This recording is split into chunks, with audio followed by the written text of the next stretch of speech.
Friends welcome back to our channel. Friends మనందరికీ తెలిసినట్లుగానే 5 సంవత్సరాలకు ఒకసారి ఎలక్షన్స్ జరుగుతాయి.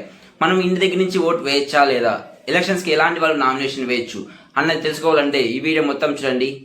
ఇంకెందుకు ఆలస్యం, లెట్స్ స్టార్ట్. కాన్స్టిట్యూషన్ ప్రకారం లోక్సభ సెషన్స్ జరిగిన తర్వాత 6 నెలల కంటే ఎక్కువ గ్యాప్ ఉండకూడదు. కాబట్టి 6 నెలల లోపల ఎలక్షన్ ప్రాసెస్ మొత్తం జరగాల్సి ఉంటుంది. మన ఇండియా లాంటి పెద్ద దేశంలో ఎలక్షన్స్ కండక్ట్ చేయడం అంటే సాహసమని చెప్పాలి. వింటర్ లో కండక్ట్ చేశారా, నార్త్ ఇండియాలో మంచుతో ఇబ్బంది పడే అవకాశం ఉంటుంది. వర్షాకాలంలో కండక్ట్ చేస్తే రిమోట్ ఏరియాస్కి రీచ్ అవ్వడం చాలా కష్టంగా ఉంటుంది. ఫార్మర్స్ కి వాళ్ళ పనుల ఇబ్బంది కలగకుండా ఎగ్జామ్ షెడ్యూల్స్ లేని సమయంలో ఎలక్షన్స్ కండక్ట్ చేయడం జరుగుతుంది.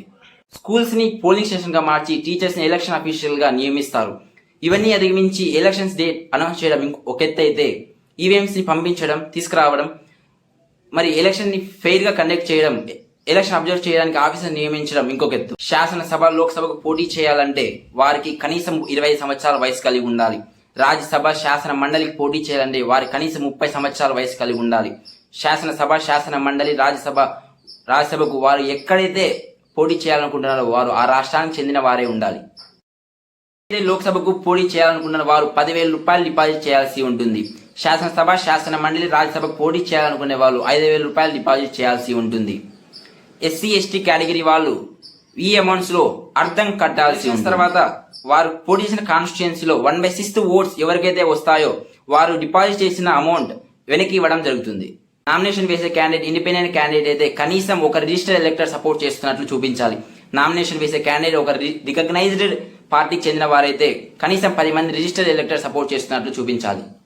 నామినేషన్స్ వేయడానికి 8 రోజులు టైం ఉంటుంది. ఆ తర్వాత 2 రోజులు మాత్రమే నామినేషన్ విత్డ్రాస్ కి అవకాశం ఉంటుంది. ప్రచారాల్లో గెలిచిన తర్వాత వారు ఎలాంటి పథకాలు ఇంప్లిమెంట్ చేస్తారన్నది మేనిఫెస్టోస్ రిలీజ్ చేస్తారు. అపోజింగ్ పార్టీస్ మరియు లీడర్స్ ఫెయిల్యూర్స్ హైలైట్ చేస్తూ స్లోగన్స్, పోస్టర్స్ తో ప్రచారం చేస్తూ ఉంటారు. మీటింగ్స్, ర్యాలీస్ జరిగేటప్పుడు క్లాష్ జరగకుండా ప్రచారం ప్రశాంతంగా జరగాల్సి ఉంటుంది. రూలింగ్ పార్టీ సెంట్రల్ లో అయినా, స్టేట్ లో అయినా వారి అఫీషియల్ పొజిషన్ ని ప్రచారానికి ఉపయోగించుకోకూడదు. ప్రచారం ఎలక్షన్స్ కి 2 రోజుల ముందే ఆపేయాల్సి ఉంటుంది. అన్ఎడ్యుకేటెడ్ పీపుల్ వారి లీడర్స్ ని ఈజీగా ఐడెంటిఫై చేయడానికి పార్టీ సింబల్ చాలా ఉపయోగపడతాయి. సుప్రీంకోర్టు ఆదేశం మేరకు పొలిటికల్ పార్టీస్ కి ఫండ్ ఎంత వచ్చింది, ఎవరి నుంచి ఎంత వచ్చింది అన్నది అఫీషియల్ వెబ్సైట్ లో ఉంచాల్సి ఉంటుంది.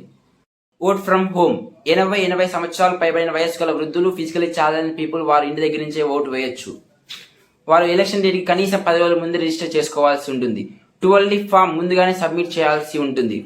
5 మంది కలిగిన ఒక టీం వారి ఇంటి దగ్గరికి వచ్చి ఓటు వేయించుకోవడం జరుగుతుంది. అందులో polling officer, police officer, micro observer, photographer ఉంటారు. వారు వాలంటరీగా డిసిషన్ తీసుకోవాల్సి ఉంటుంది. ఒకసారి డిసిషన్ చేసుకున్న తర్వాత డిసిషన్ వెనక్కి తీసుకోవడం జరగదు. ఓటు వేయడానికి ఇంతకుముందు బ్యాలెట్ పేపర్స్ ఉపయోగించేవారు. ఇప్పుడు ఈవీఎంస్, ఎలక్ట్రానిక్ ఓటింగ్ మిషన్స్ ఉపయోగిస్తూ ఉన్నారు. ఈవీఎంస్ ఫస్ట్ 1997 లో ఉపయోగించారు. ఈవీఎంస్ లో మనం కరెక్ట్ గా ఓటు వేసామా లేదన్న తెలుసుకోవడానికి వీవీ ప్యాట్స్ ఉపయోగిస్తున్నారు. మన దేశంలో ఆఫ్సెట్ ది ఓటింగ్ లేదు. ఏ రోజు ఎలక్షన్ కండక్ట్ చేస్తే ఆ రోజే ఓటు వేయాలి. 2010 నుంచి ఎన్ఆర్ఎస్ కూడా ఓటు వేయడానికి అవకాశం ఇచ్చింది మన భారత ప్రభుత్వం. Union arm forces, state police, government officials ఎవరైతే అబ్రాడ్ లో పోస్ట్ అయి ఉంటారో వారు పోస్టల్ ఓటింగ్ ద్వారా బ్యాలెట్ పేపర్స్ యూజ్ చేసి ఓటు వేయడం జరుగుతుంది. వీరిని సర్వీస్ ఓటర్స్ అంటారు. ఓటర్స్ కి నెగిటివ్ ఓట్ వేసే అవకాశం ఉంటుంది. అదే నోటా, నన్ ఆఫ్ ది ఎబో, నోటాకు ఓట్లు ఎక్కువ వచ్చినట్లయితే ఆ ప్రాంతాన్ని ప్రెసిడెంట్ గారు పరిపాలిస్తారు. అక్కడి లాస్ నేషనల్ టెరిటరీకి సిమిలర్ గా ఉంటాయి. ఎలక్షన్ రిజల్ట్స్ డిక్లేర్ చేసిన తర్వాత ఎవరికైనా మాల్ ప్రాక్టీస్ జరిగిందని అనిపిస్తే 45 రోజుల్లో పిటిషన్ వేయాల్సి ఉంటుంది. ఇది ఫ్రెండ్స్ ఎలక్షన్స్ గురించి. వీడియో నచ్చితే లైక్ చేసి సబ్స్క్రైబ్ చేసుకోండి. నెక్స్ట్ వీడియో కలుద్దాం. అనేది take care, stay healthy, bye bye.